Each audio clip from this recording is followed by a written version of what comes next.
السلام علیکم دوستو۔ زندگی میں جو بھی انسان ایمان کے ساتھ جیتا ہے اسے آزمائشوں کا سامنا ضرور ہوتا ہے، لیکن کیا آپ جانتے ہیں یہ آزمائشی دراصل اللہ کی طرف سے ہے اور ان کے ساتھ ایک عظیم انعام بھی جڑا ہوتا ہے۔ آزمائش کی پہلی نشانی یہ ہے کہ اللہ تعالیٰ اپنے بندے کے ایمان کو مضبوط کرنا چاہتا ہے۔ جب مشکلات بڑھتی ہے تو صبر، دعا اور نماز کے ذریعے انسان کا رشتہ اللہ سے اور مضبوط ہو جاتا ہے۔ قرآن میں اللہ تعالیٰ فرماتا ہے، یعنی ہم ضرور تمہیں خوف، بھوک، مال و جان کے نقصان سے آزمائیں گے، لیکن خوشخبری ہے صبر کرنے والوں کے لیے۔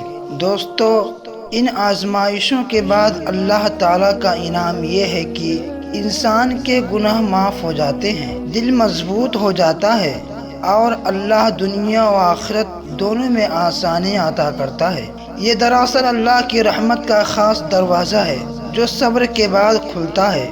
تو دوستو، اگر آپ بھی کسی آزمائش سے گزر رہے ہیں تو گھبرائیں مت، یہ اللہ کی نشانی ہے کہ وہ آپ کو اپنے قریب لانا چاہتا ہے اور اس کے بعد انعام بھی عطا کرے گا۔ امید ہے کہ یہ پیغام آپ کے دل کو سکون دے گا۔ مزید ایسے ایمان افروز پیغامات کے لیے چینل کو سبسکرائب کریں اور ویڈیو کو ضرور شیئر کریں۔ جزاکم اللہ خیر۔